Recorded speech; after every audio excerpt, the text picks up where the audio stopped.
Hello, everybody.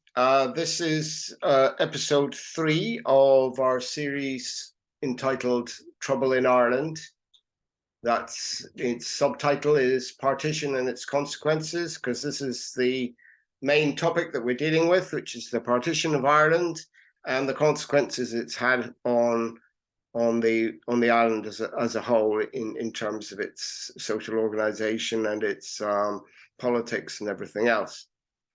And this episode deals with the 1960s, which is the era of civil rights, and it's called A Break in the Chain.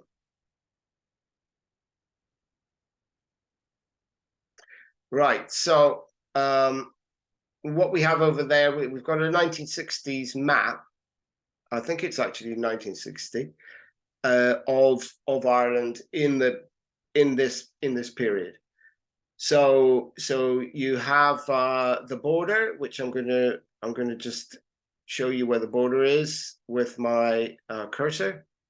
So the cursor is running around the edge of the partitioned six counties, and as you know from the first period, it's the majority part of Ulster, but it's not the entire part of Ulster. There are 3 counties remaining to this day of the historical province of Ulster, contained within what's now the Republic. And the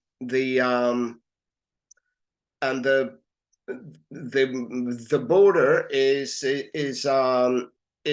quite irregular, and it doesn't conform for the vast majority of it. It doesn't conform to any geographical boundaries that are discernible, because it was just based around counties. So you have even cases where a road will lead from the Republic into Northern Ireland, and then it will go back into the Republic again, and with no purpose to it, not going to any town or anything. And you've got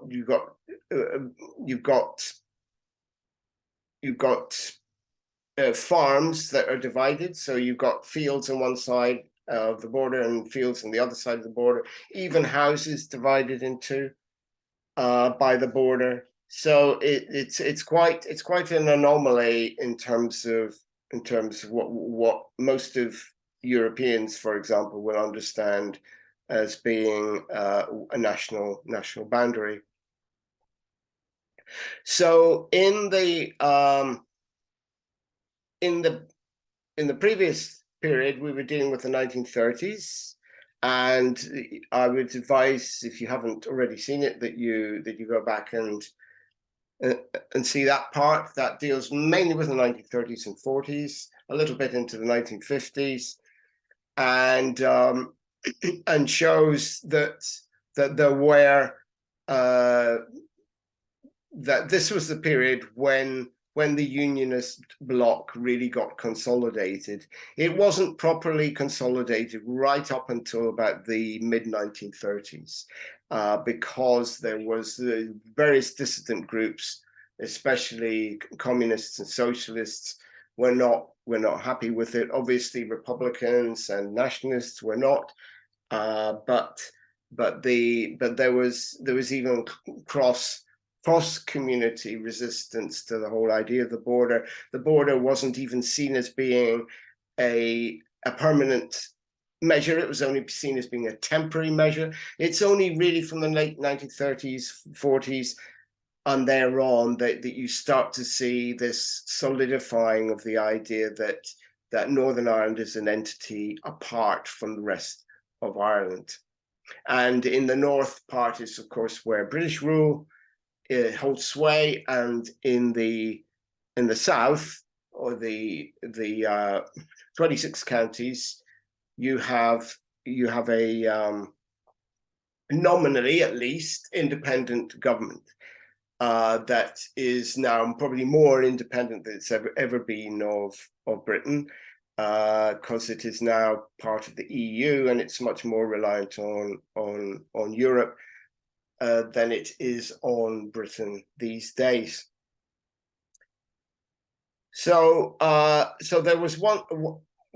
So once this period that I was talking about, which you should have a look at if you look at episode 2, once this period of intermixed class and national cultural struggles have subsided, the triumphant two states of the island, that's both north and south, adopted a rigorously conservative and oppressive character to contain them.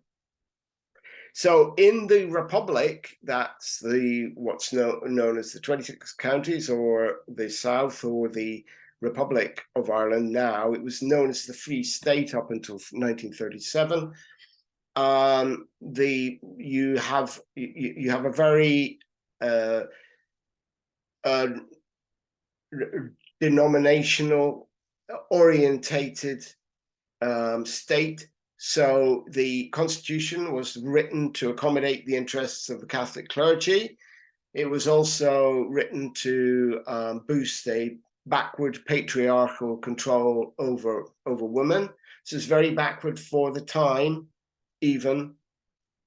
And it was a very narrow and myopic nationalist and corporatist agenda was being followed. And the economic needs of the British market-dependent wealthy rancher farmers constituency from the Midlands of Ireland, that's sort of this region here, these people were the people who sort of dominated the interests of the state. And old pre-independence levels of poverty and emigration continued unabated.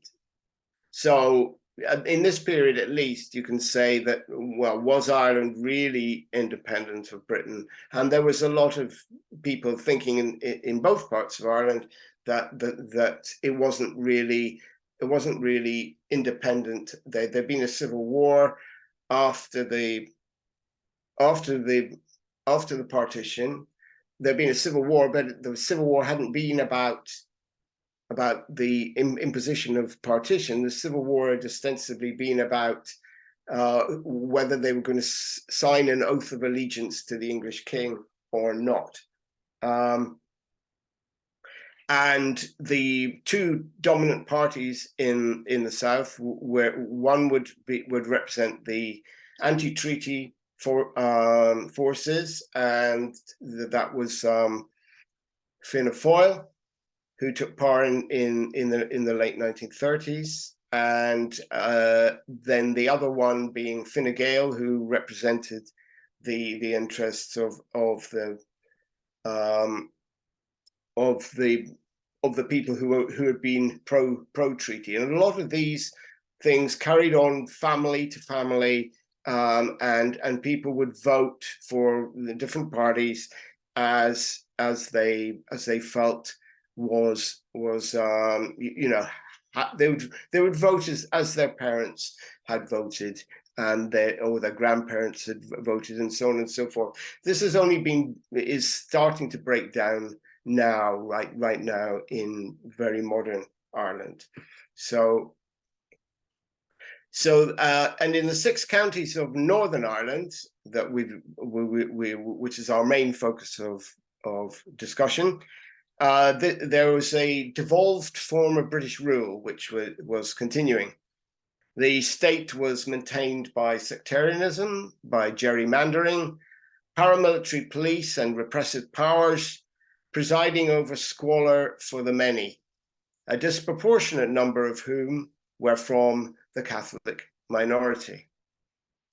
The formation which had taken shape, the Northern Ireland state, had appropriated a settler colonial character to it. Not entirely all the people who were involved in the dominant group were settlers, or it's certainly by this period, they're pretty much indigenous to the region. But the problem is that because of how the struggles played out in the 1930 early 1930s in particular, they were by this point they were pretty much, for the majority part, they were absorbed into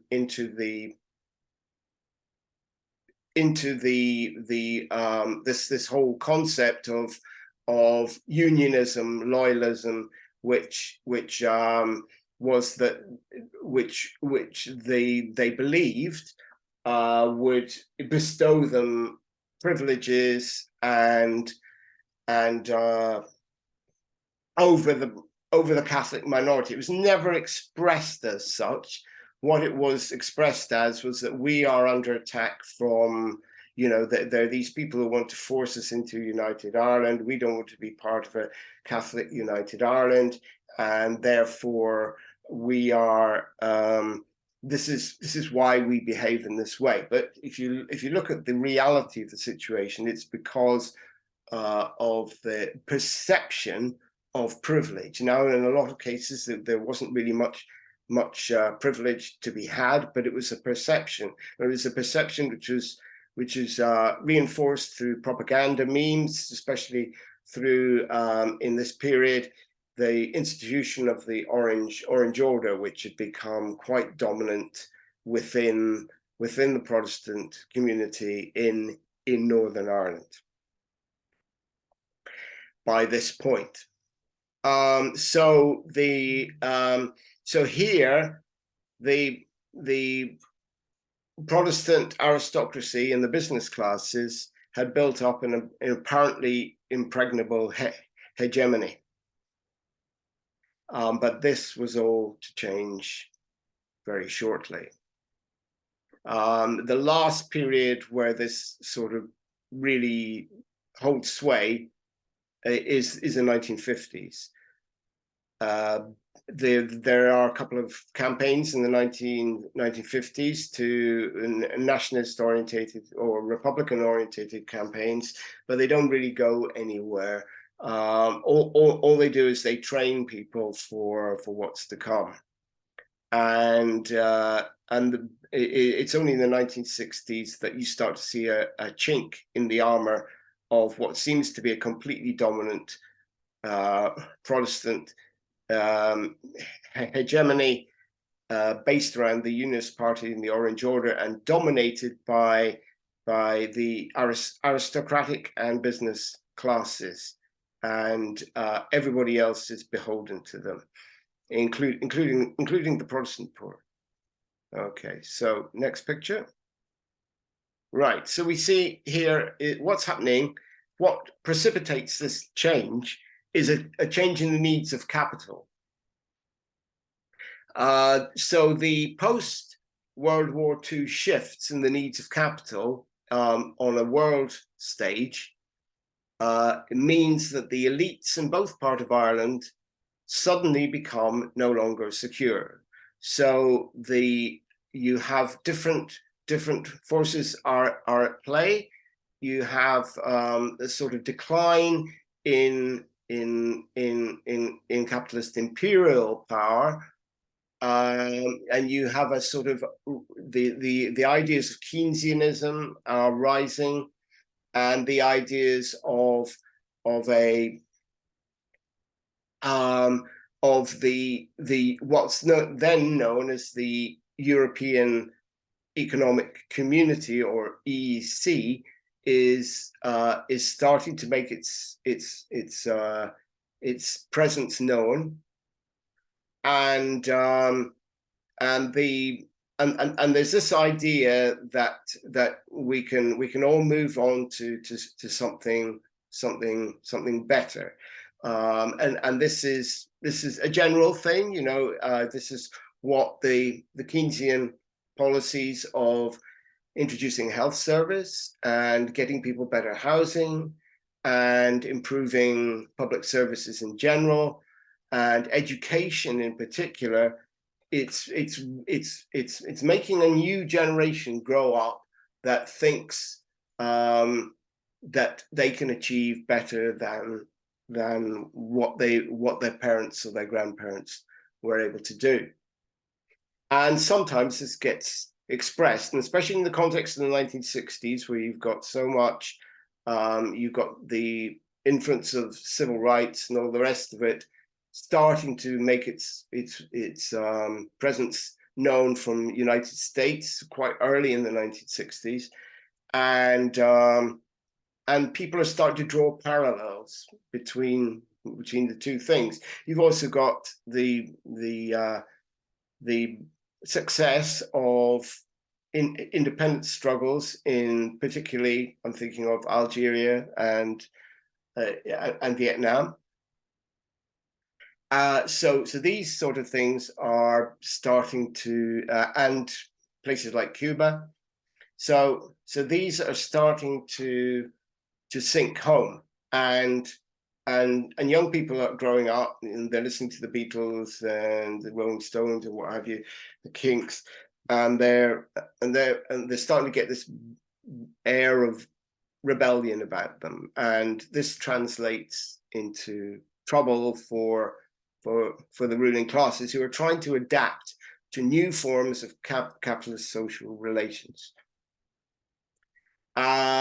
So the policy of containing communism, I'm putting communism in scare quotes, because it's not what I understand as communism, but anyway, through social democratic reforms across Europe, reached even its only colonial outpost. By this time, Britain's only colonial outpost pretty much in the world, apart from maybe Gibraltar and the Malvinas or Falkland Islands, where there was it had shrunk completely. It was still had neo-colonial interests, but the actual size of its empire had shrunk to a part of Ireland, but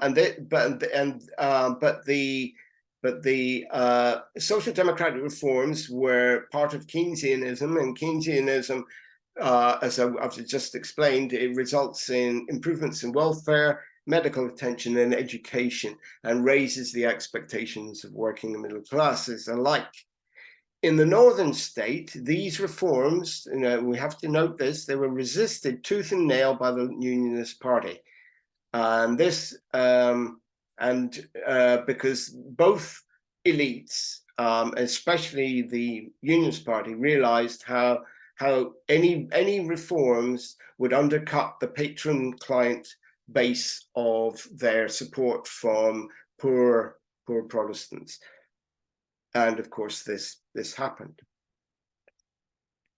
And economically, the Unionist Party was also being undermined by the collapse of the UK's former industrial imperial might, because it had contributed no insignificant amount to it, because a lot of the warships of the British Navy, they were built in Belfast, and also the Shorts aircraft industry, which was very important during the Second World War.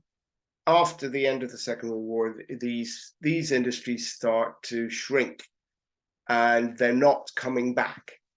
They are on their way out, and that's because of Britain's new status in the world community as the poodle of the United States, instead of being one of the leading imperial powers. So the position of the Republic, as I say, is equally uncertain in these new times. The De Valera government, which was the first Fianna Fáil government, that it has a policy. It introduces a policy of corporate isolationism, and that really fails. By the 1960s, it's obvious it's failed, because people are emigrating en masse, and they are and the levels of poverty are pretty much the same as they they have been before. But during the 1960s, there was a big move by the Seán Lemass government administration to introduce new forms of capital accumulation. So these would be, in particular, multinational companies, and the multinational capital that is brought into the country, plus the new ideas that are coming, that are generally accepted throughout Europe, of in order to stop communism, you've got to have these social democratic reforms, Keynesian reforms. And even the Republic starts to bring in some of these. It's as with Northern Ireland, it's very reluctant to do so, but it does start that ball rolling. And one of the big things, actually, before I forget about this one, because I didn't mention it in the live broadcast, is that you get, in both parts of Ireland, you start to get unemployment benefit. And this was as in something provided by the state, and something that you are entitled to without having to beg for it or jump through hoops for it. And this makes a big difference, because this means that emigration starts to trail off. It doesn't completely go away, but it does have an impact on it. It's particularly in Northern Ireland on Catholic emigration out of the country. This means that the Catholics who would have normally emigrated because they can't stand it anymore, not getting jobs, they start to stay on, and even though they're unemployed, it means that they can stay on in their communities. And then they are starting to wonder why I'm in this situation, and they're thinking, this isn't good enough. We're now in the 1960s, and things are changing. Why aren't things changing here? As far as the administrations are concerned, though, what their main interest is to try and preserve their power, of course, and to get through this new period of capitalist accumulation, and still remain on top of things. And so they both try to come together, and this is what the Seán Lemass and Terence O'Neill, he is the unionist premier, that you can see him on the left there in the picture. And then you have Seán Lemass, the ex-IRA man, by the way, who he was Fianna Fáil government, so he'd been in the government of De Valera, anti-treatyite originally, but he was starting to make overtures to Terence O'Neill in the north, and Terence O'Neill was making overtures in reciprocation. And there was a belief in middle class circles, anyway, that or even upper class circles, that they could ditch all the tools that they used before to keep everybody in check, and that they could get together, despite having completely different political views and so on, that they could get together and they could make a wad of capital out of the out of getting together and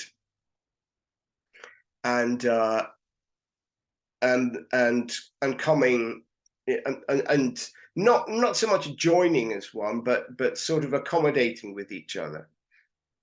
And what we're going to see now is a reaction to that.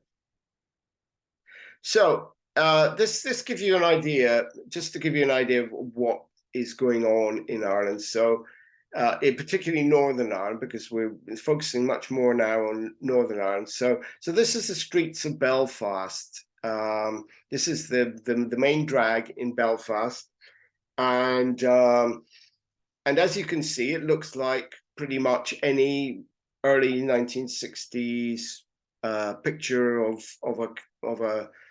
a major city. As you can see, there's still trams, and but and there are buses as well. So there is, but it all looks as though it's very much like what's going on in the rest of Europe. So this is the prosperous shopping streets of center of Belfast. So you get an idea of what it looks like on the surface, but if you go beyond this, then you see the other sides, and this is what the next slide will show you. So away from the relatively prosperous, up-to-date hustle and bustle of downtown Belfast, which you've just been looking at, these two pictures show what life remained like for the poverty-stricken majority in urban, that's below, and in particular rural areas on the right. So this is showing quite stark levels of poverty and squalor. A lot of these houses, these terraced houses, they have outside toilets. They might not even have connection to the electricity if they're in a rural area. They might not have running water. They may have to go to a standpipe. So you have all these situations. Plus, you've got Catholics who are very likely to be unemployed or in very temporary forms of employment, and poorly paid forms of employment generally. And then you have increasing numbers of Protestants because they're being laid off from the shipyards. Shipyards no longer need them as skilled workers. So they're living in similar sort of situations. And especially in the countryside, once you get off the main roads, once you get off the main roads in Northern Ireland, the roads would become increasingly pothole ridden and rocky and muddy and all the rest of it. It would only be the main roads or in the cities and so on that would be paved over and or concreted over, rather, should I say. So you still have cobbled streets. You can see those cobbled streets in the picture on the left. In fact, these cobbles will become very useful in the trouble that is about to occur. But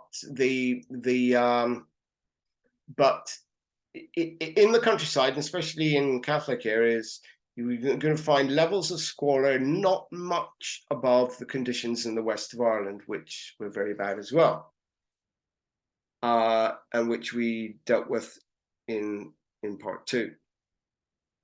From the late 1950s, some reluctant attempts by the state were made to introduce modern UK-style council housing, but these few new homes were by and large monopolized for Protestant use only, in a deliberate attempt to divide the poor and sustain the sectarian base of Unionist Party control. So this meant that, especially in rural areas, now you already have a situation of discrimination. You already have a situation of monopoly by the Unionist Party and gerrymandering by the Unionist Party for control. The most obvious example is the city of Derry, where there is a big nationalist majority, but the council remained right up until the 1970s. In fact, it remained dominated by by the representatives of the Unionist Party. And obviously no Catholics in their right minds were voting for them, and probably some Protestants weren't even voting for them, but they still managed to return a majority in inverse relationship to their actual in sectarian terms proportion of the population. So trouble with a capital T was brewing. Right. So this is this gives you an example of some of the council housing that was being built. This is Divis Flats in Belfast. You've got you've got Saint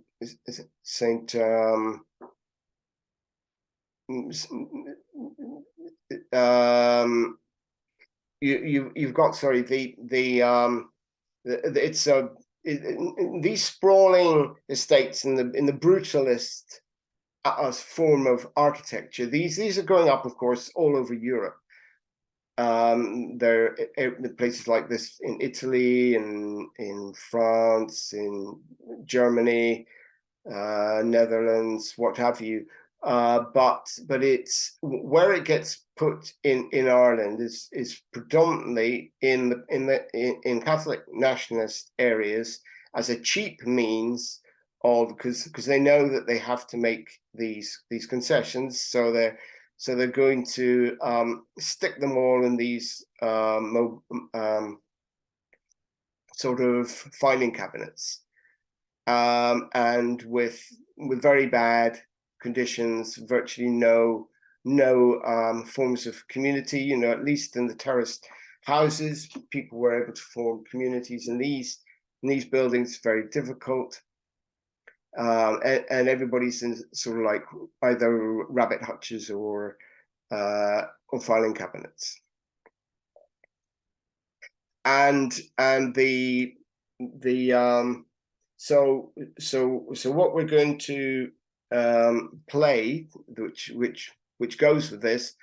Now I'll just add a little bit here that in the countryside, of course, these sort of buildings are not going up. It's like more like the council housing which we're getting being put up in the UK proper, in Britain, but they were, because they were controlled by Unionist Party dominated councils.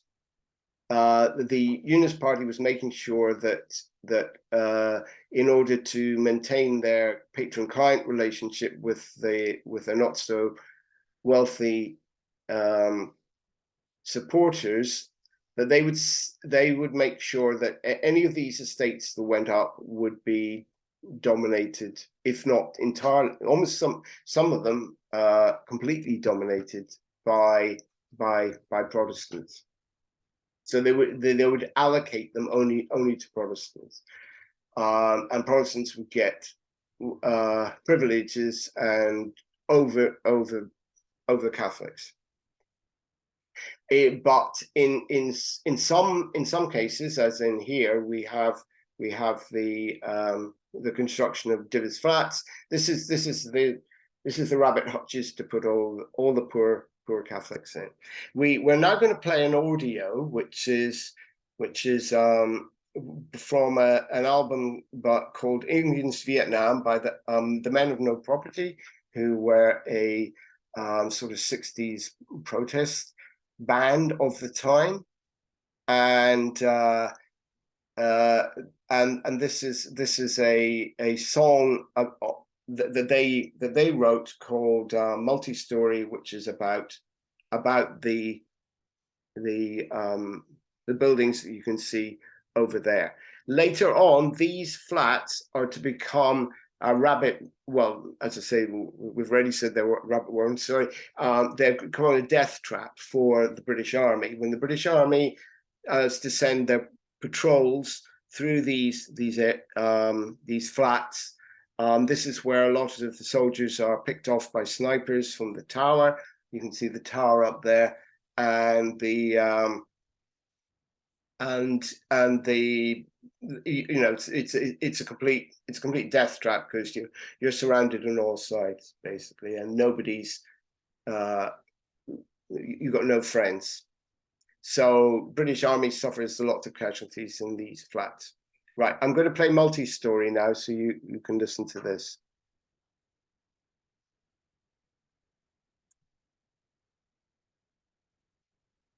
Well, I got a letter the other day from the City Hall saying you're on your way, you're moving. 10 long years on the housing list, we're going to make up for all the fun you missed.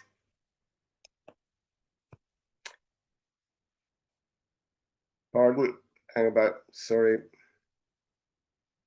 Okay. Well,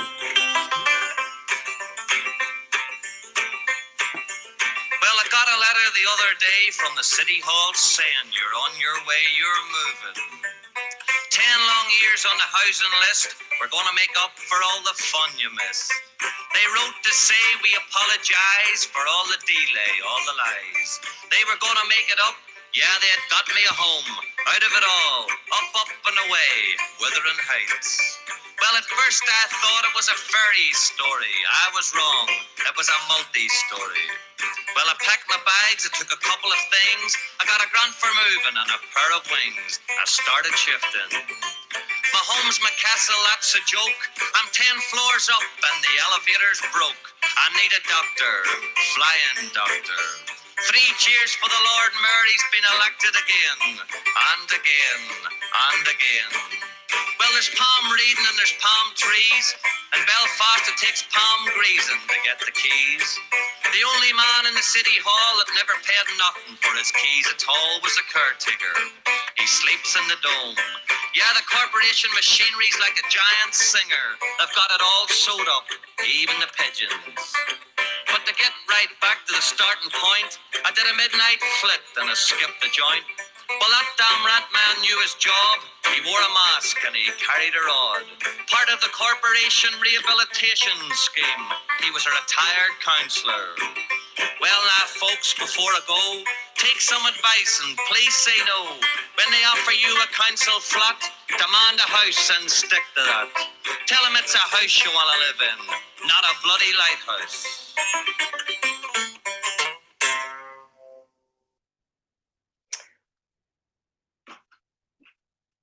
All right, so that's the Men of No Property with their song called Multi-Story.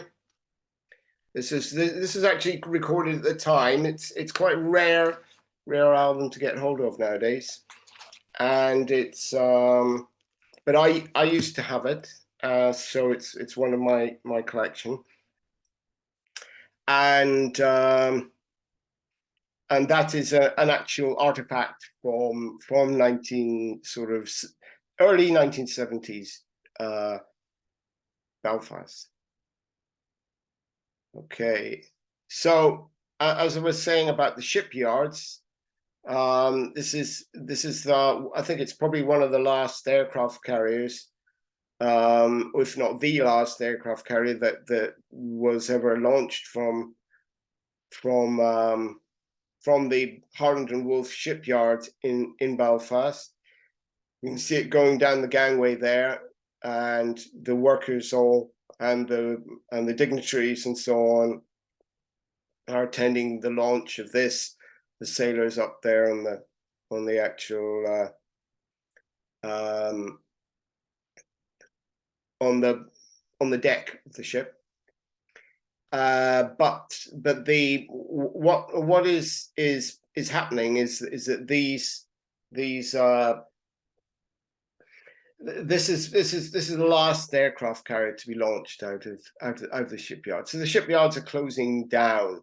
I think the last liner was the SS Canberra. I think that was the last one that was launched from the shipyards, You can see the old cranes at the shipyards. These old cranes were replaced during the sort of late 1960s period by the two towers which stand today, the two big yellow towers that dominate the Belfast skyline, called Samson and Goliath. But Samson and Goliath don't actually do very much because there's nothing to build. It was more for show than anything else, I think, because you know, the real construction was actually carried out by the cranes you can see here in this picture. This is I think this is probably 1950s picture, but this is a vanishing time, and most of those workers there would be from Protestant backgrounds, and they would be all, if there's no shipping contracts coming through, they'd be out of a job. And the same is starting to take place at the aircraft factories as well. So that'd be shorts. Okay. Now we will talk just a little bit about the Orange Order. Now the Orange Order is a sort of cross-class organization. It has a very strong Protestant identity to it. It began in the late 18th century, and it continued through the 19th century. When it was originally formed, it was predominantly, if not entirely, in fact, with Anglican Protestants, that is, Church of Ireland Protestants joined it, and in settler terms, these would be generally English settlers rather than Scots settlers or French Huguenot settlers, who were predominantly dissenter Protestants. And it was only in the later 19th century that it started to admit dissenters. The dissenters have a long tradition of being very hostile to the Orange Order, and it was only really during the period following partition, and especially after the early 1930s, when from about mid 1930s onwards, when it becomes acceptable for dissenters within the dissenter community to join the Orange Order and to actually embrace the Orange Order. This wasn't the case up until then, by and large, although there had been some movements in that direction, certainly since the early part of the 20th century. Now, as you can see, they're all wearing these sashes. These are orange in color. Some are trimmed with black or purple. They have all different ranks, and they have sort of different Masonic symbols that they use, and so on and so forth. And by and large, it's not, it doesn't seem, unless you see one of these parades, especially in a period of heightened tension, unless you see them marching round or near Catholic areas. At one time, they would have even marched in a hostile manner through Presbyterian areas as well as Catholic areas, but so there's sort of bands that which ordinary Protestants like to join, because they like to learn how to play an instrument, and they like to wear the flashy colors. They have all different colors that the bands wear and all the rest of it, and then you have all the members of the Orange Order and their different subcategories are all marching along with it. They have these extraordinary ornate banners. They have a special type of instrument called the lambeg drum, which is mainly something to wake the dead. it's not really a musical instrument at all, really, but it's just a means to make a loud noise. It was actually a military drum used by the followers of William of Orange back in 1690 odd, and it's become a sort of, it's not being sustained anywhere else, but it's sustained here in Northern Ireland. Now, you would think that with all the discrimination going on, that the Orange Order would be a sort of a bit like the sort of the Nazi Party or the apartheid,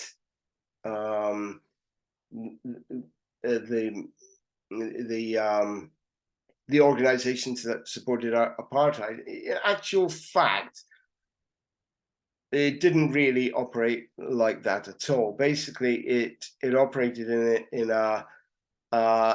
its whole purpose by this point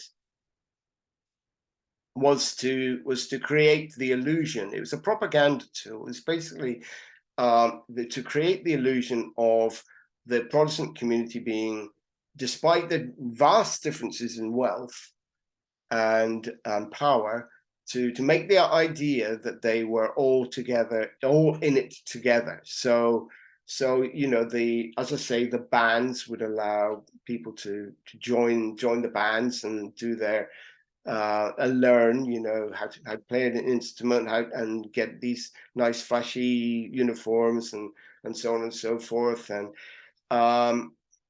then they would have the actual Orange Order meetings. Generally are very. I actually attended one as an observer when I was doing some research at Queen's University in Belfast. I actually attended one just to see what they were like, and they are just really boring meetings. You wouldn't believe how boring they are, and very mundane and dry meetings. They do have sort of discussions where things can, but they're always on very conservative topics, and so there's not really any scope for dissent. There was earlier on, you had an organization called the Independent Orange Order that was a dissenting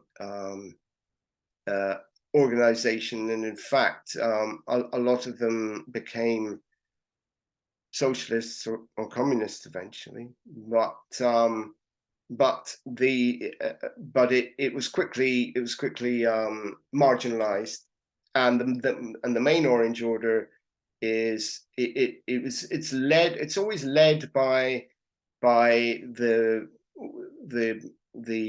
people you'd expect to sort of lead, you know, like you know, they're always big businessmen or aristocrats owning a lot of land, these sort of people. These are the people who would be at the top of the Orange Order, and then you go right down to the working class people who are part of it. But there's all this big illusion that they're all part of the same. They're all Protestants, and that's the only thing that matters.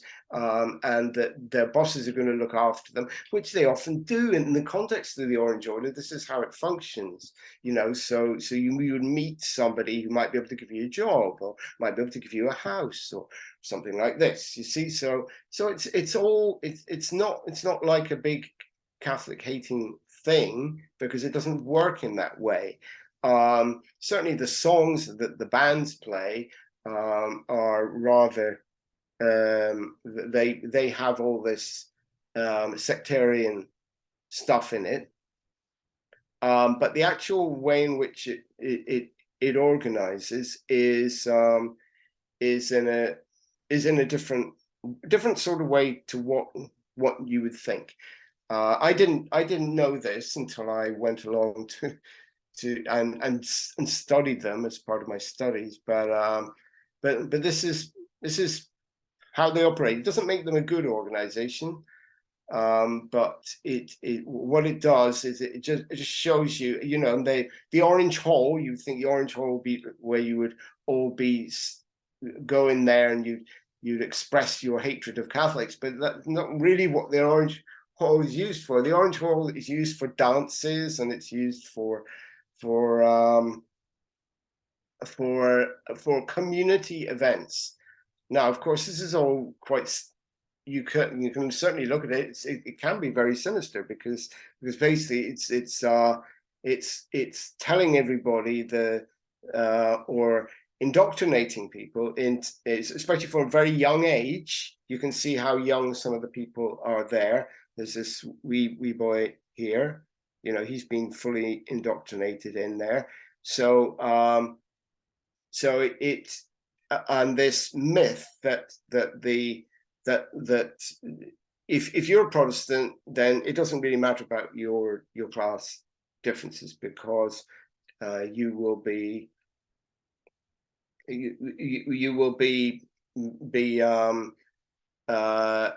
you're Protestant, and that's what counts. And this is the real nastiness of the Orange Order, not what you would think it would be. It's not like a lynch mob in southern United States. But it is a very insidious organization, still exists to this day. So I hope I've managed to explain a little bit about the Orange Order.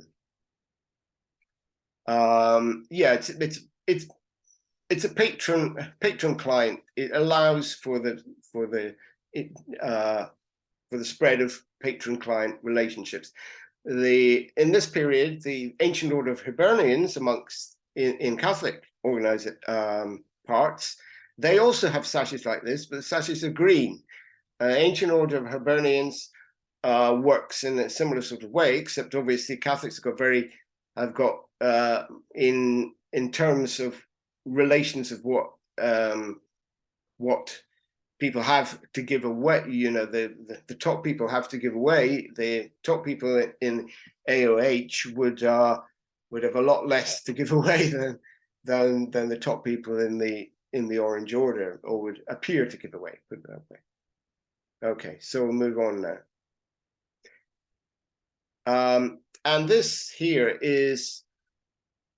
shows you what how the Catholic community was perceiving this whole situation. So they can't get houses by and large. They can't get, or if they do get houses, they get the worst ones.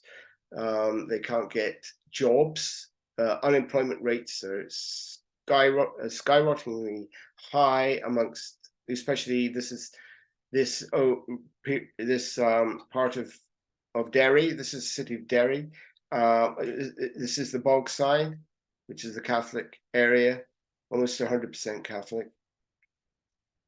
And within that, you would have rates of about 75% unemployment, which by 1960s standards was pretty bad, because 1960s by and large was a period of quite good employment. You know, the Keynesianism was in its full flow, and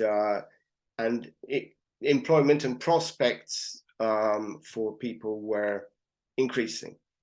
But then you have these canons. Now, these canons are late 17th century. So these were canons that they would have used during what's known as the Siege of Derry. The Siege of Derry was when Protestant settlers within a fortified city walls, they resisted the army of King James, which of course was Catholic. And every year there's a celebration of that. Still continues to this day, but they're not allowed now, I think, to march along the parapet.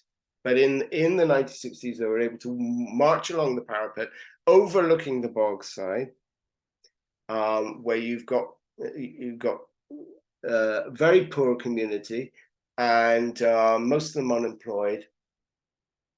and these people would parade along the, because they were called the apprentice boys of Derry, and they parade along these walls, and they've got these cannons overlooking the bogside, so it's sort of like rubbing it in that that this is what, if you rise up, this is what you expect, and it's rubbing in these deeply entrenched sectarian divisions. And the apprentice boys used to march along this parapet here, overlooking the bogside, and they used to part of the means of humiliating the people in the bogside was to throw pennies down off the wall while they were marching along, singing their sectarian rabble-rousing songs.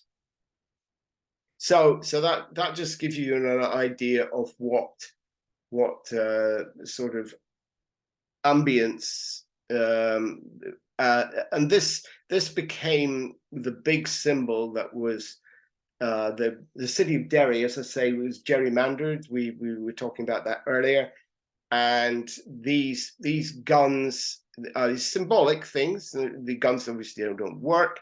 They're just antiques, but it sort of symbolizes the whole settler colonial relationship that exists, that was part of British rule in Ireland, and British rule, of course, is continuing in the northern state. Okay, so this is just, we'll focus a little bit on Terence O'Neill. Now, Terence O'Neill was a Eton educated man. He was a very wealthy, very toffy English accent, didn't have an Irish accent at all, despite his name. And he was the Northern Ireland's Prime Minister during the 1960s. And he had this liberal front to him, which was to engage in these talks with Seán Lemass in Dublin, and if you listen to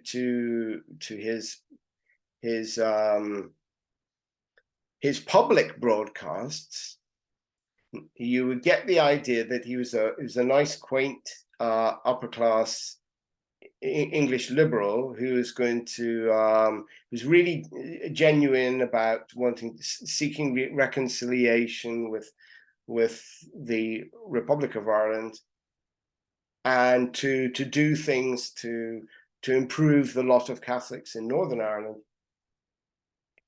But this was just one mask that he played with. So you can see other videos. This is the other picture here on the bottom right. This is from him speaking at an Orange Order demonstration. He's saying the complete opposite.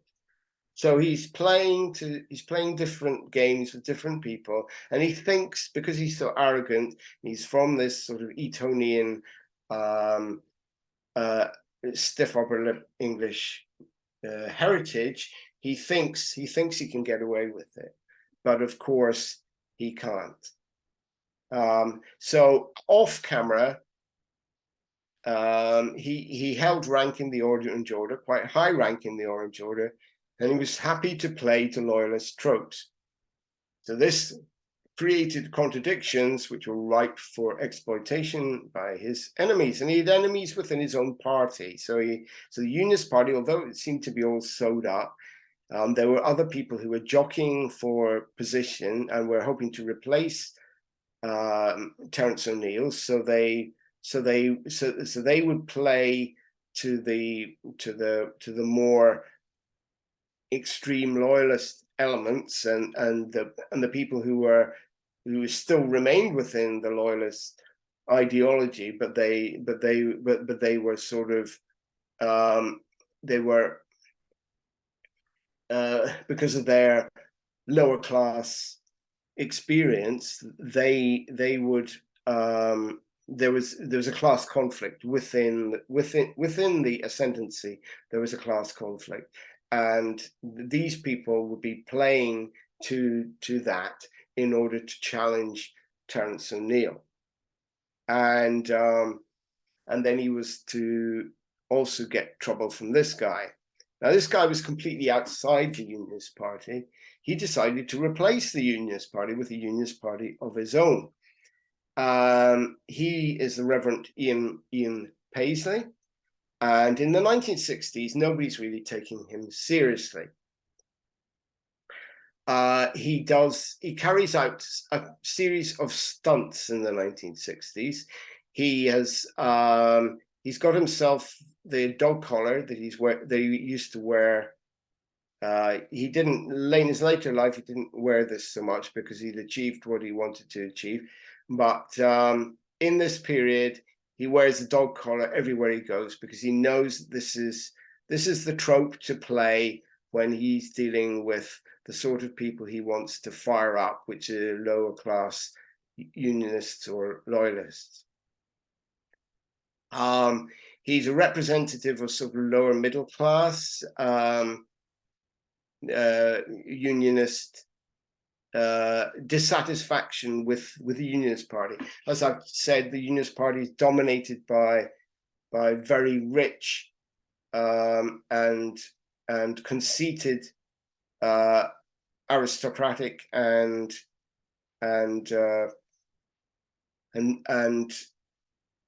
bourgeois elements, and people like Ian Paisley are very appealing to the lower middle class in the loyalist community because they can they feel that they should have a say as well, and that being the majority rather than the minority, that they should be the people who should be deciding loyalist politics. So the Reverend Ian Paisley starts to inflame sectarian tensions around from about 1966. He's not the only one, but he is the main one. And he gets involved in, we know now that he was sort of involved in the restarting of the Ulster Volunteer Force, which is a sort of paramilitary force. They carry out the first assassinations in 1966, long before the main troubles start. They shoot dead two innocent Catholics. They go for a third, but the third one gets away, and they're caught. And the Reverend Ian Paisley, even though we now know that he was involved that he knew the sort of operations that they were planning. They later on also carry out bombings, pretending to everybody that it's the IRA doing the bombings, but it's actually them. We know that the Ian Paisley was definitely involved in that. But Ian Paisley had ambitions. As we'll see later on, he's quite clever in the sense of being cunning, and he plays people, manipulates people, and then especially poor, ignorant people, he plays on them, and then he ditches them when he no longer needs them. So he carries off this series of stunts, and he's taken as a joke by the mainstream, by, say, BBC Northern Ireland. They're sort of having a laugh at him because he just seems to be this maverick on the sidelines.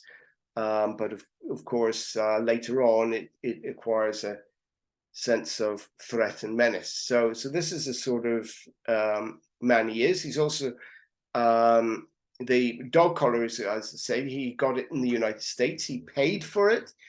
He didn't actually earn it. He just paid for it. So he went to some college in the United States of fundamentalists that you just give them a few bob and you attend one of their summer schools or something, and then you're a minister. So that's what he did, and then he founded his own church in Ireland, and this church remains very small even to today, and it's one of the many Protestant sects in Northern Ireland. It's they call themselves the Free Presbyterian Church, which is not actually very closely related to the Free Presbyterian Church of Scotland, I've discovered. Two things are quite separate, but it's a sort of like a cult. These are the main followers of Ian Paisley is this religious cult, and people think he's just a religious nutter. But he's actually got ambitions far beyond what Terence O'Neill has got. So he's playing to the suspicions of lower class Protestants that they're going to be sold out by O'Neill's hesitant reforms. So he speaks directly to their cultural tropes and manipulates this with his powerful charisma into a state of reactionary, irrational fear. And once you get people in that sort of a state, you can manipulate them easier. We know of several examples from history. And as I say, we also know that he was involved in on the fringes. He never got himself seriously involved in paramilitary stuff, but he encouraged it from off camera. And so by the time you get to loyalist paramilitaries being put in prison, they say, "Oh, we got our ideas from Ian Paisley," and Ian Paisley says, "Oh, it's nothing to do with me." So this is him in full flow, very strong voice, very big man, very dominating, and he could he becomes more and more important as time goes on. As we've already mentioned, in the United States, we have civil rights particularly in the southern parts of the United States, where the laws of Jim Crow are basically still being used. You've got very blatant discrimination there.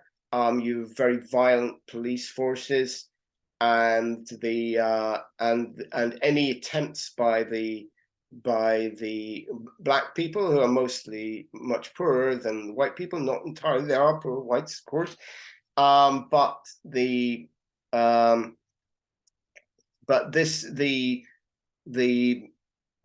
discrimination is used as a tool for controlling both communities. And so that's very similar to Ireland. And we can see here the "I am a man" placards that people are carrying. And this is the start of people realizing, you're now seeing this on television. You see, television's had a big impact because it's much stronger than and much more effective means of spreading ideas than of spreading news as well. It spreads much faster than in newspapers or even radio. So once people start seeing on their TV screens, they start seeing sites like this, then it starts to resonate with, in particular, Catholics in Northern Ireland, who from a number of different political perspectives, but they feel, well, we can understand why they're doing this, and we can see the results of what they do. That it is achieving the changes that they are attempting to achieve. And yes, they have to fight the police, and they have to put up with a lot of brutality and stuff, but they actually get somewhere. And so people in Northern Ireland, especially young people, start to think, well, maybe we can do the same. And I should mention that there's that as well as these sort of things going on, and you also have things like the anti-Vietnam War protests, of course, which again is going to resonate because you've got an anti-colonial struggle going on, and the big demonstrations that are taking place in Europe and in London and in the United States to put a stop to violence there as the 60s develops. And then there's also women. Women are starting to make their voices heard for first time probably since the suffragettes, and so you got demands here like free contraception and abortion. In Northern Ireland, you can't even get free. You might be able to get free contraception if you live in the right area, but the abortion is if you want an abortion, you live in either part of Ireland, you've got to go across to England or Scotland to get it. And then there's so this is a women's lib march, I think, in London. So that gives you an idea of all these things happening at the same time, and people are starting to think, well, shouldn't we be doing something as well? And this is the in France. Then you have the 1968, the May uprising in France, which combines workers' protests and workers' strikes with student activism in Paris, and this looks as though it's another big challenge to the state. Suddenly, it looks possible that the system could be changed. This may all be very naive, but this is what people are thinking, and thinking en masse. And these ideas spread to Ireland as well. So, and then of course there's squatting. Now, squatting is going to impact the civil rights movement in Northern Ireland. This is actually where civil rights movement, it emulates the squatting movement in say Britain, which is starting to make its presence known by the end of the 1960s. This is actually from a squatters protest in London, I believe. And the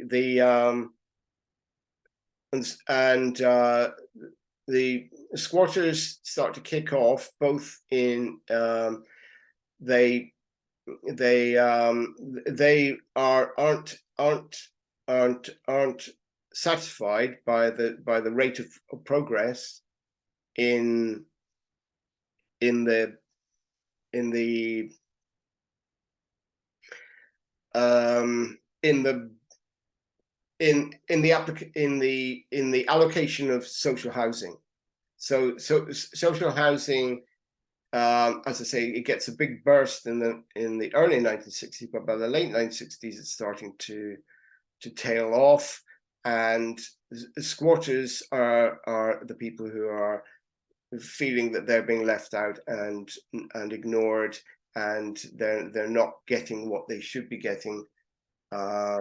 So they're going to do their own thing about it, which is squatting. So, and one of the first protests in Northern Ireland again, to do with the civil rights, is actually a squatting thing. So as I was saying, there is this tendency in rural areas. I think it was Dungannon where it actually happened, or around there, maybe Caledon in County Tyrone, where a unionist controlled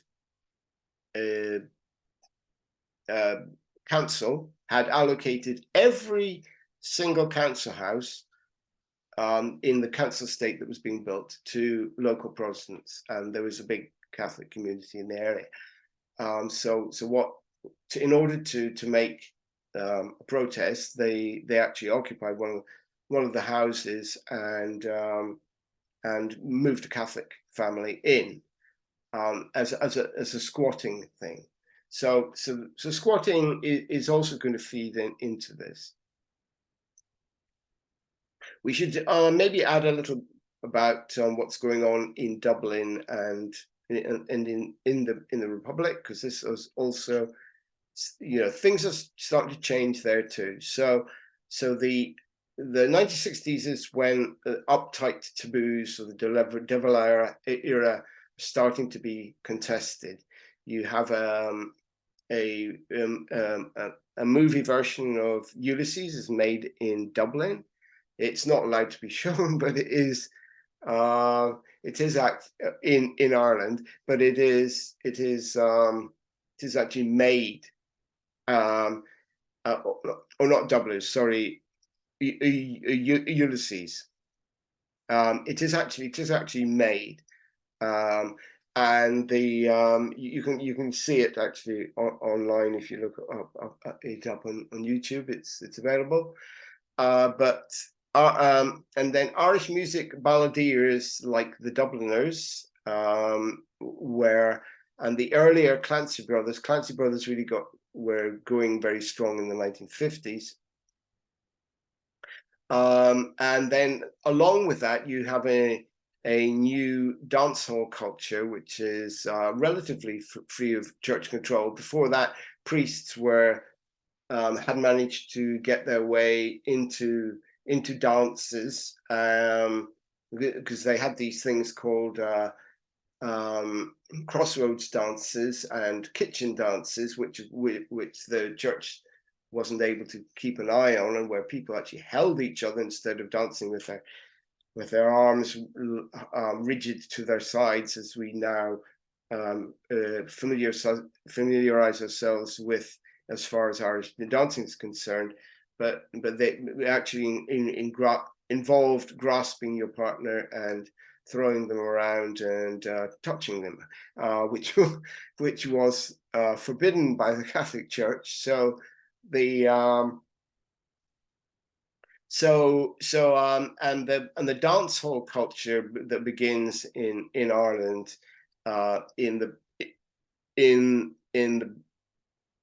in Southern Ireland, this in particular, this is springing up from the 1950s onwards, and it's signaling that young people are starting to get out of control again, and they want to get in the dance floor, and they want to throw each other about, and they want to kiss the girls at the end of the night, and so on and so forth.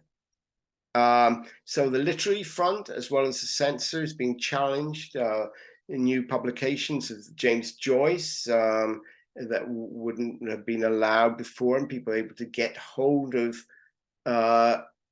import copies of all these works, Samuel Beckett and various other authors. Edna O'Brien, for women in particular, is quite influential, and they're also joined by a new wave of authors and poets influenced by existentialism, stream of consciousness, and the US beat generation. So some of the poets that start to arise, even in places like the Gaeltacht, the Irish-speaking areas, you wouldn't think that, but these ideas are starting to spread in the 1960s. It's all very contained, but they are starting to spread, and bands like the Dubliners, they're talking about working class experience. So they're talking a lot about their songs are expressing, you know, what it's like to have to go over and work in England in order to get your money to carry on living in Ireland. You've got to go across and you've got to work on the building sites, and then you come back if you're lucky. So this is and this is the only way that you're able to support yourself living in Ireland, basically. And so bands like the Dubliners here and the earlier Clancy Brothers, they're sort of starting to express these things, and they're also starting to express the idea that you know, there's something wrong, you know, that the independence, which is not what it appears to be. There's something missing. It's not expressed directly as it would be, say, in the 1970s, but in the 1960s, it's being expressed indirectly by and large. You have a few exceptions to that. You've got Dominic being the brother of Brendan Behan. He writes some very amazing songs. He was one of the first people to in the Republic to without any fear to say, yes, I'm a communist, which in the early 1960s was a big thing.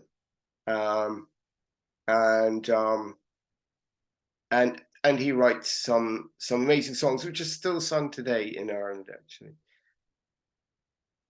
So and then in Dublin as well, you have things starting to happen there. This is a magazine called Crisis by the Dublin Housing Action Committee. The Dublin Housing Action Committee was a squatting group, because once again, as we've seen even today in recent times in Dublin, there were these moves towards gentrifying the city and to put up these structures like which you can see in there, and to knock down all the although they were poor housing, it was the community that people wanted, and they get moved out to places like Ballymun, which is a council estate very similar to what the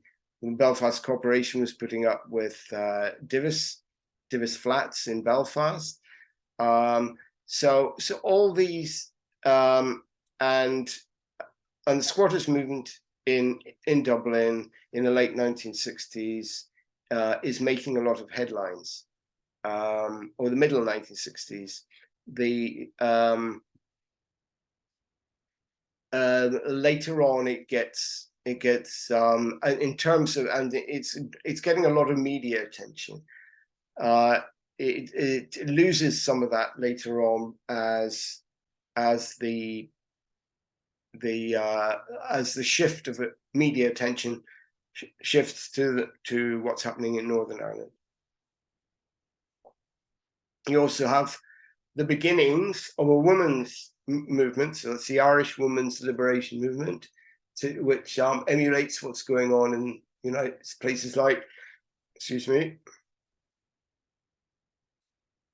places like the United States and in Europe. So these are very tentative movements, very generally small amounts of people doing quite small events. These women gone up to this is them. I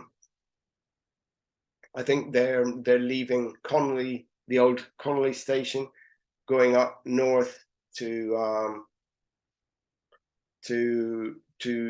Belfast in order to be able to get hold of contraceptives. And because in this period you couldn't get contraceptives in anywhere in the Republic, unless there was maybe a few chemists were selling them over the under the counter, as it were. But it was illegal to sell contraceptives. In the North, as I say, it was illegal. It was legal to sell contraceptives, but of course they wouldn't be sold in Catholic areas. And abortion was illegal in both parts of Ireland. The Protestants were just as against abortion as the Catholics. So the start of the civil rights movement in the North is largely led by students. The students are a mix. Some of them are from Protestant backgrounds, some from liberal Protestant backgrounds, some from working class Protestant backgrounds, who are being influenced in a left-wing direction rather than an Orange Order unionist way. But the majority of the demonstrators you can see here are probably from the Catholic community. And a lot of these are from very working class backgrounds, because this is the first time they've been able to access third level education. They've been excluded before, and they don't feel welcome, and they don't. And everything's called the Queen, the names of the universities, their location, and everything like this. Here it's to exclude Catholics as much as possible. So Queen's University, of course, is after the Queen. I think it was Queen Victoria, actually, not the last one who just snuffed it, but it's still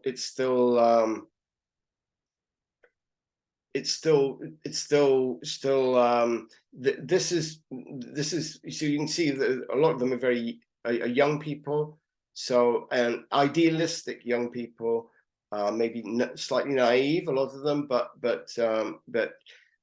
feeling that things, they think changes going on all around them. John Lennon's in his bed and with Yoko Ono or whatever, and you've got civil rights, as happened in the United States, seems to have been successful. So let's make it successful in Northern Ireland as well. I mean, it's a similar sort of situation. You've got other things like Vietnam War protests, women's rights protests. These are carrying on as well. So this is the sort of marches that are taking place. So it's important to realize that not only the creation of NICRA, that's the Northern Ireland Civil Rights Association, within the context of a new televised media and in the international context of a mass liberation movements across the globe, but also its foundation in the fact that lower to middle to working class youth had, for the first time ever, as I've already mentioned, they were able to gain access to the third level education. This is what really kicks it off. And then later on, you have other groups joining in. You have the sort of you have career politicians start to make their move, people like John Hume, but it starts out as a very grassroots sort of movement, based largely in students, but soon spreading to include quite large sections of the community, and not entirely Catholic. You have a lot of Protestants, especially dissident Protestants, who become involved as well. And the context is as is said in the caption there. so we can see a protest here going on. We demand civil rights in Northern Ireland, outside the Ulster office, and these are starting to be covered by the media in the same way as all the other protests of the period were being covered. So people are starting to be aware that something's not right in what is supposed to be part of Britain. Is it part of Britain? Well, we're going to find out. We should also talk just a little bit about the People's Democracy. They were a new left party made up of situationist Marxists and Trotskyists and some anarchists who arose out of the Northern Ireland Civil Rights Association. They had sort of broadly differing, obviously, on a lot of things, but they had a broadly similar platform. They thought that the civil rights organization, they were more looking towards, if they're looking at what was going on in the United States, they'd be more looking towards what the Black Panthers were at than with the Civil Rights Association of the United States. So they'd be looking more towards Malcolm X and so on than they would be towards Martin Luther King. But they give the civil rights movement one of their most, or a couple of the most eloquent speakers. This would be Bernadette Devlin, you can see on the left, and Eamon McCann, he's on the right.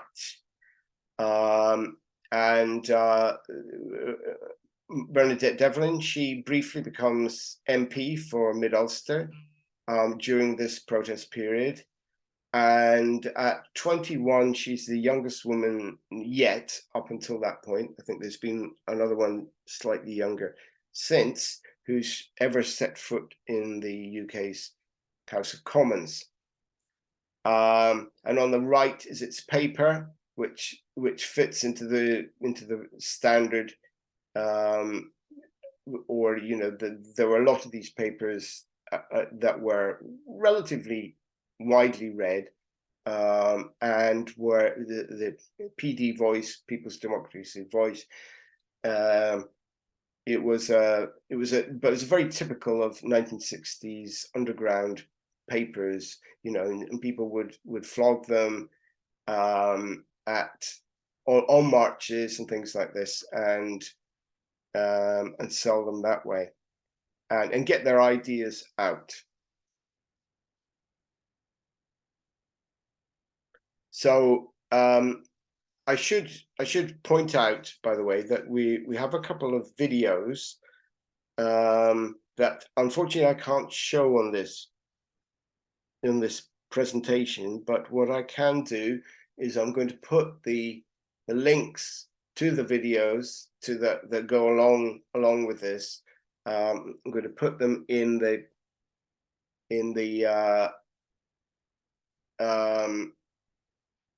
I'm going to attach them to the YouTube.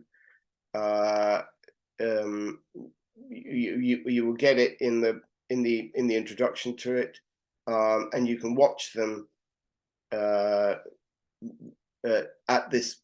You can watch one of them in particular at this point. This is the Bernadette Devlin speech, and women talking about their experience, how they became aware of not only their relationship to the state, but also of their significance as women, and their feminist politics. So you can see all that in the video, in one of the videos, and there are a couple of other videos, but I'll be posting them to go along with this presentation, and you can have a look at them there. But unfortunately, I can't put them into the presentation itself. So this all starts to come to a head. Now the police make attacks on the on the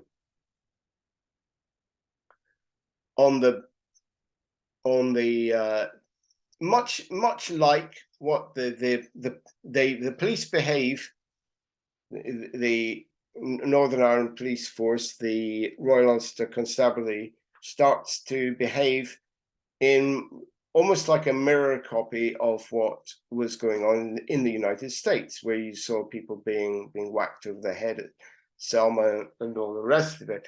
And suddenly the TV cameras are catching the Royal Ulster Constabulary doing the same thing themselves. And of course, you know, it's an expression of what the settler-colonial relationship is like in the state, and the and people are suddenly shocked by, you know, in mainland Britain, for want of a better term, in the people are shocked by the sights that they're seeing. Now, this all comes to a head in the march. They march from Belfast to Derry, because, as I say, Derry was a symbolic city where it's like the symbol of all the discrimination and the settler colonial nature of the state was all encaptured in the city of Derry itself. And the protesters, all those young people you saw carrying the placards earlier, they would have been going along on this protest. Now, a couple of things about this march was it was rerouted by the state, by the police. It was not allowed to enter any Protestant majority towns. Now you might say, well, the police were just trying to avoid trouble, but if that was the case, then why did they allow this incident to occur? Because this was when they were nearing Derry at Burntollet Bridge. The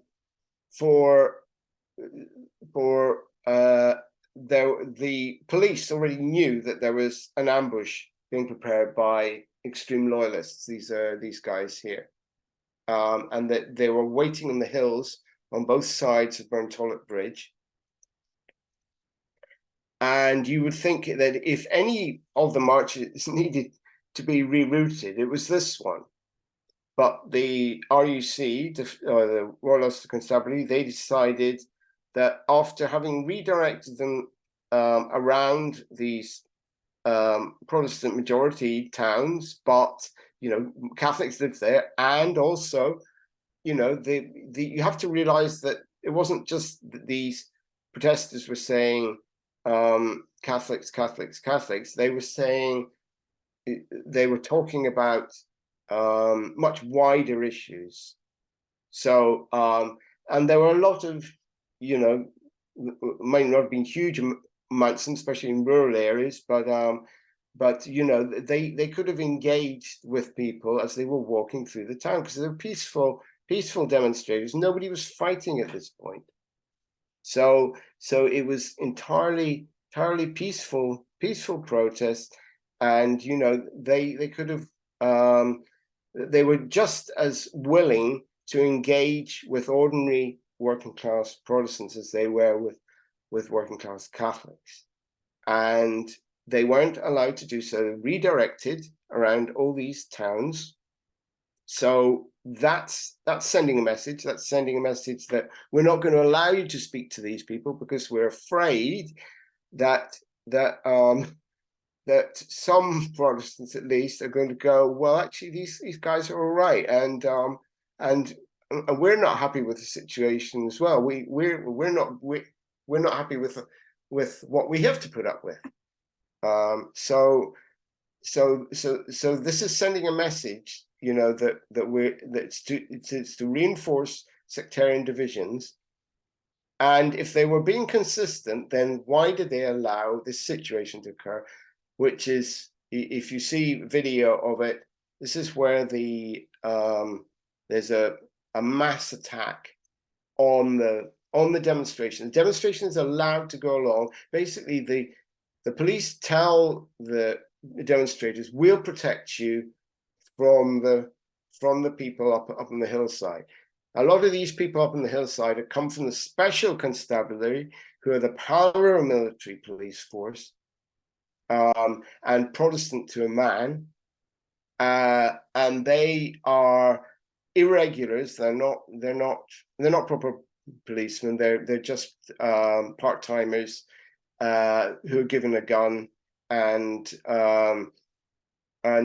given training in how to use weapons and things, and they launch an attack on the demonstration at Burntollet Bridge, and a lot of people get seriously badly injured.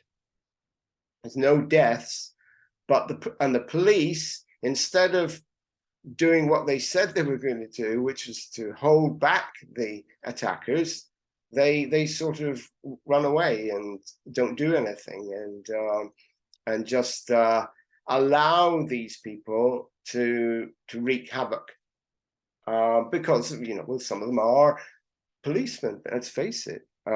Some of the thugs that attack it are policemen, and they're the most indoctrinated elements of the Protestant population, and vicious with it. So they launch themselves into an attack. The police back off, do nothing to protect people. A lot of people get battered quite badly, and then the march goes into Derry and carries on. And by this time, people are starting to feel really angry. The police then launch an attack on the Bogside, because the city,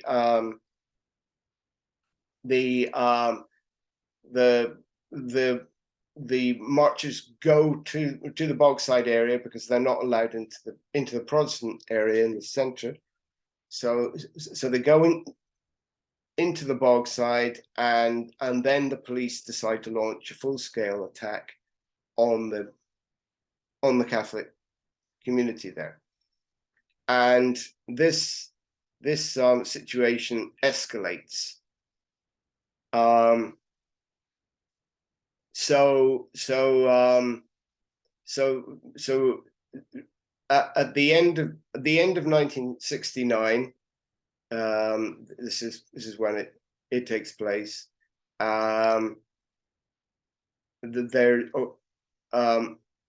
There's the we're now getting to a point where widespread disorder is going to break loose, and the role of the state in creating the havoc has to be questioned. You have to ask what Terence and Neil and all the rest of them, all this liberal stuff that he's coming out with, was, what was his real agenda? His real agenda was not, he wasn't interested in helping people. He was just interested in preserving his power. And he thought he could play both cards at the same time and sustain his power. He was wrong. And he starts to get challenged from his own party, from rivals, some of them even related to, but so it hasn't completely broken as yet, but it's obvious the whole situation has been allowed to deteriorate by the Unionist Party, and by the nature of the settler colonial nature of the state, because the police, for instance, here, they're not willing to confront these armed thugs who they laid into the crowd with stones and bricks and sticks and clubs and spike clubs sometimes, and hammers. So I mean, and this is a sort of the police, although they're armed, because Irish police in this period, in Northern Ireland police force, are always armed. They carry revolvers, if nothing else. Some later on they carry rifles as well, but at this point it's mainly just a revolver that they carry at their hip. Anyway, you can see what's developing here. Okay, so this is we're now going to play another tune here, because the whole situation is escalating, and the police have got the idea that it's all emanating out of the city of Derry, and so they decide to launch a major attack on what they consider to be the rabble, the uncontrollable rabble that's taking over the bogside in Derry. And so here we can see the first. I'm going to show about 3 slides to another one of the Men of No Property tunes. So this one is called the Bogside Doodlebug, and it's another sort of semi-humorous song in relation, so protest song, which you can now listen to and as you watch these slides. But what's happening is that the full scale conflict has now broken out. So this is becoming like the Watts riots in the United States. Right, so I'm now going to play the Bogside Doodlebug. Just turn this on, which I didn't do the last time. Okay, and so here we go, and I'll run through these slides. We're quite near the end now.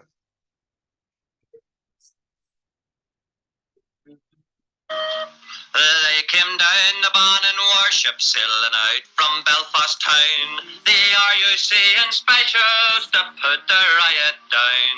They flattened out like lemons on the ground they had to hug when there came a loud explosion from the Bogside Doodlebug.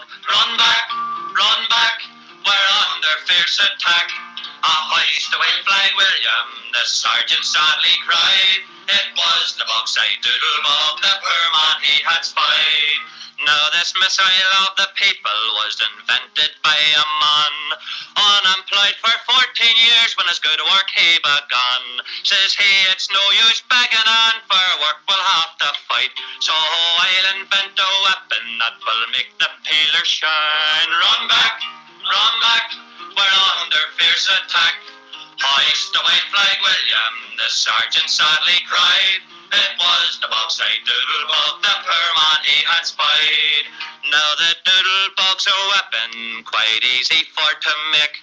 Just get yourself some petrol and some powder and some paint. It's the pride of all the Bogside and the fear of the men in blue. Aye, for when it hits an armoured car, it sticks to the side like glue. Run back, we're under fierce attack. Hoist the white flag, William, the sergeant sadly cried. It was the Bogside Doodlebug, the poor man he had spied. Now the peelers used their buttons and the specials used their guns. They come roaring through the Bogside like the bloody German Huns. They all run back like cowards, they knew what lay in fate when the music of the Doodlebug was heard at Butcher's Gate. Run back, we're under fierce attack.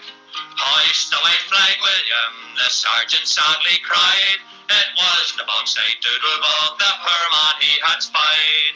Now to conclude this truthful story, look up to the sky at night. You'll see an object passing by going at the speed of light. It's not a lunar module or Aladdin's magic rug. It's the discrimination wiper out the Bogside Doodlebug. Run back, we're under fierce attack. Hoist the white flag, William, the sergeant sadly cried. It was the Bogside Doodlebug, the poor man he had spied. Okay, so that's the second and final audio, So those three pictures give an idea of what's going on, how the situation is deteriorating very rapidly. The police are not able to. The picture before this showed Rossville Flats. This is overlooking. You can see how it overlooked the entrance to the Bogside. It's now known as Free Derry Corner, though, this area around here, because to commemorate this rising. The Bogside Doodlebug, of course, is a form of petrol bomb that also includes gunpowder from fireworks and paint, so that it sticks to the side of the armored cars coming down, because the police were in their riot gear and they had the armored cars, which you can see in this picture, and the police. You can see that this picture is quite interesting, because this was they actually caught a petrol bomb in mid-flight. So you see the Bogside Doodlebug going in the direction of the police force there, and there's a policeman over there who's throwing a stone. So you can see the two missiles are going in opposite directions. So it's quite an amazing picture, that, and it illustrates, now there is no way out of it, in that Britain, if it's going to save its face in the world, it needs to do something about this situation. It's either going to pull out, or it's going to it's going to have to intervene and prevent this from deteriorating any further. So it's the first time tear gas is used in British territory, and it's the first time water cannon is used in British territory.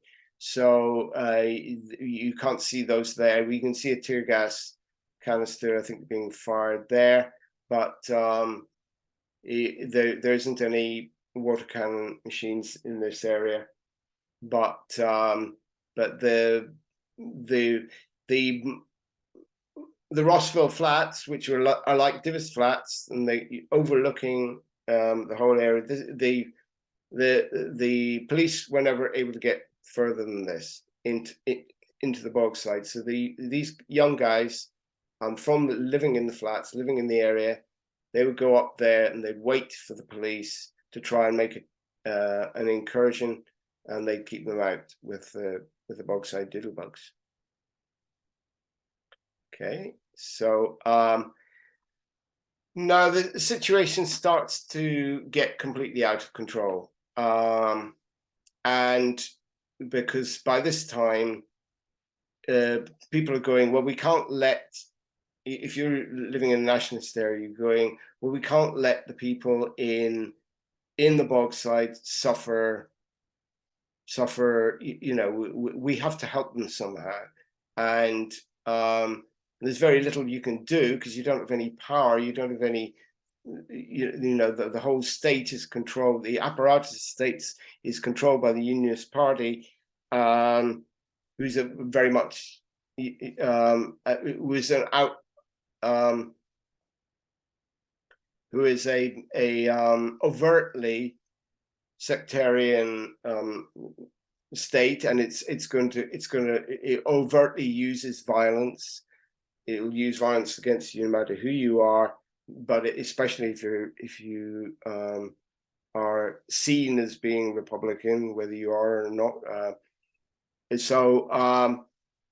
So this starts, the sectarian state starts to do what it did in the mid-1930s, what it did to control the situation, because there were big communist movements, so Republican associated as well, some of them, but big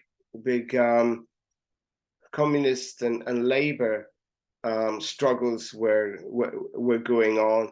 And the tool they used to prevent that happening again was they used the sectarian riot. There's the burning out of Catholic areas in Belfast. Catholic streets in Belfast got burned out in the 1935 riots, and so they tried to do this again in the night. This was, by this time, O'Neill had sort of lost control. He'd been replaced by Chichester Clark, who was actually a relation of O'Neill's. He was still very much a posh Etonian sounding unionist leader. He didn't sound local at all, but he and he's from the same class, the same.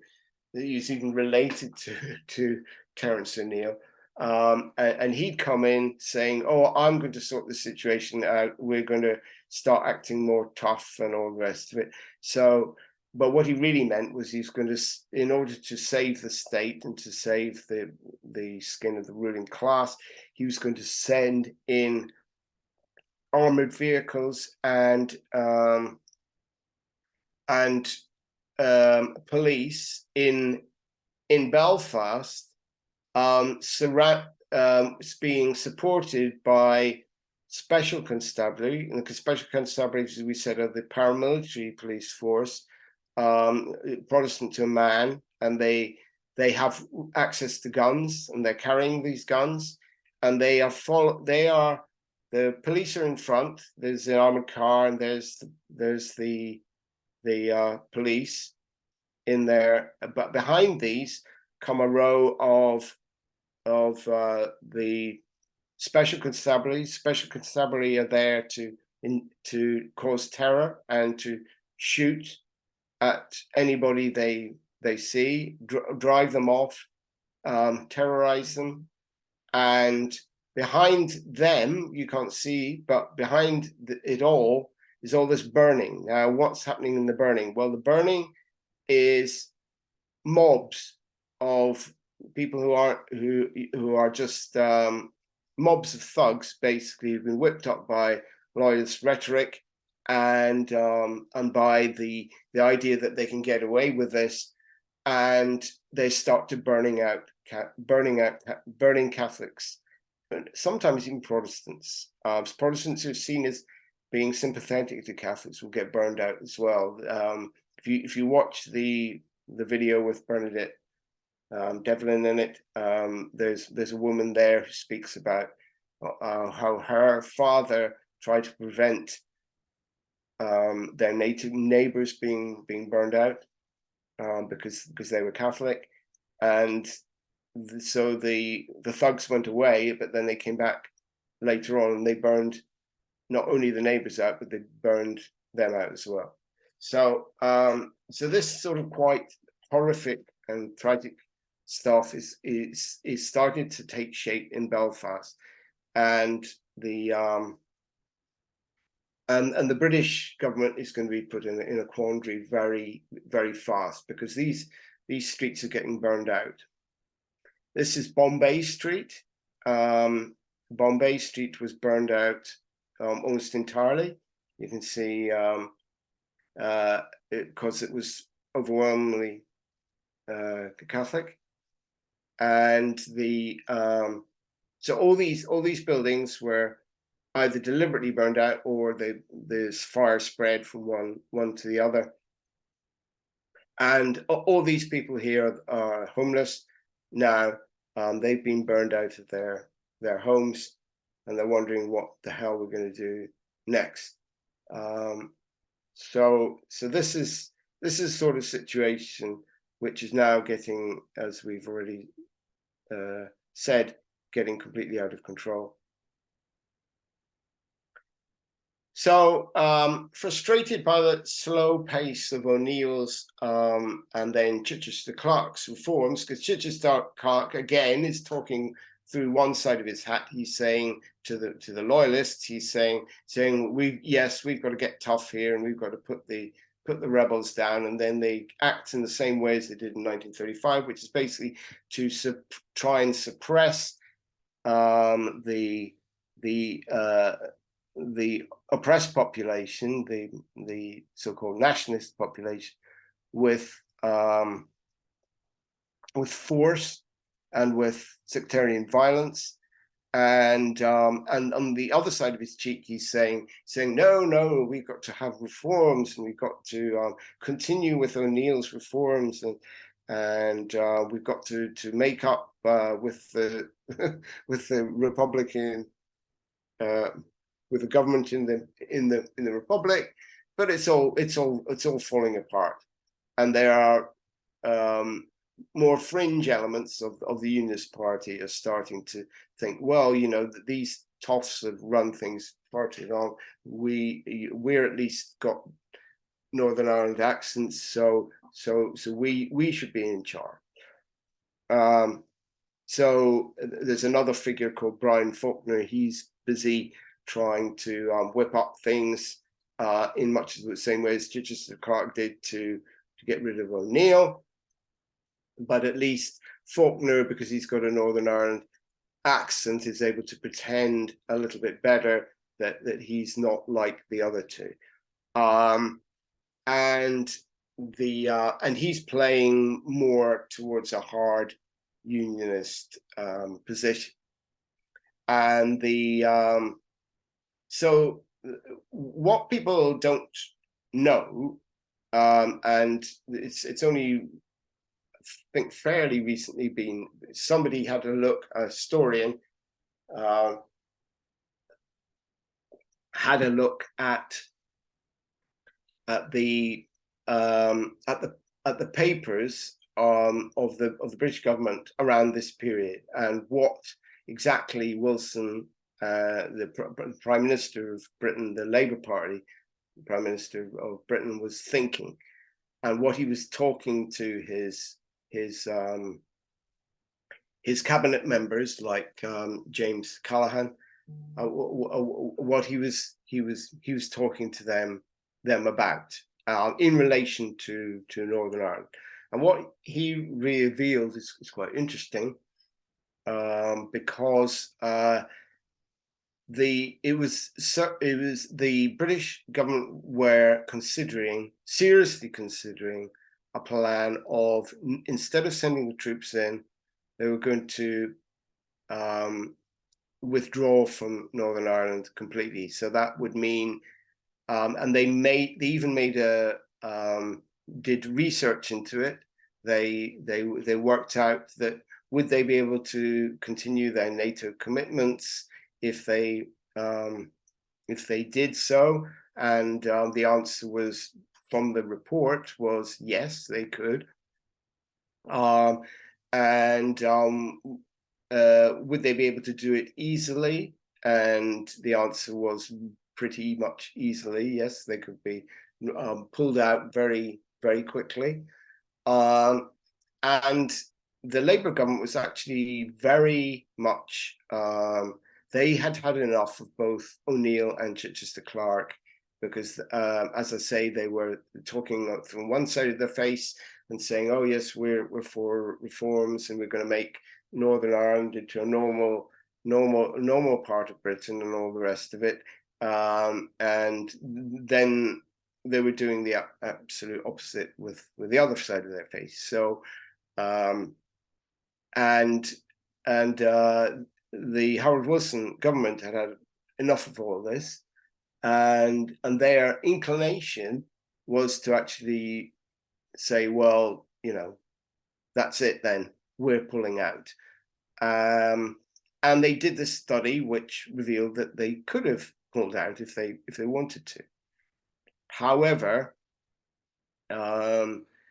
they weren't prepared to take the risk. So they made this decision, and apparently it was right up until the last minute. So it wasn't till Callaghan was already on his way over to Northern Ireland to make an announcement as to what they were going to do. he was flown. He was redirected. He was on his way to Belfast, and he was redirected to the Scilly Isles, which is off Cornwall, and this is where Harold Wilson, the English Prime Minister, used to go every summer vacation. He would go to the Scilly Isles, and he was redirected. His flight was redirected to the Scilly Isles so he could talk to Harold Wilson. And while they were in discussion there, they decided together, we're going to send the troops in. So now this was a fatal mistake, but this is what they did. You can possibly see why they did it. You know, they were very worried about how the right in British politics would portray this situation. You know, how the Tories would present this situation to the electorate through the right-wing media. What high-ranking members of the British Army, who were of very, very conservative politics, and former imperial, you could argue some of them were actual war criminals already, so, you know, how they would react. So they decided to send the troops in. The troops were sent in ostensibly to keep the peace between the two communities, but the stage was now set for the next phase of the struggle, where the so-called peacekeeping British soldiery would quickly revert to form in Ireland as ever, as an army of occupation. So we're now at the end of this presentation, and this is the one of the initial pictures of the soldiers actually arriving in Belfast, and you can see buildings burning in the background. And I think this is on the actual border between the Falls Road, the Catholic Falls Road, and the Shankill, Protestant Shankill Road, and very confused British soldiers standing around wondering, what is this place? Why are we here? And not knowing anything very much. So we will be studying in the next one how this situation deteriorates into full out war, and the decisions made that lead to the creation of the IRA, or the recreation of the IRA, should I say, provisional wing, and the war that lasts for most of the 1970s.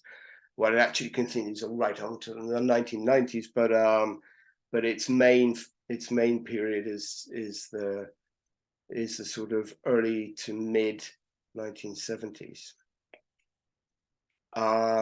So we will be dealing with that in the upcoming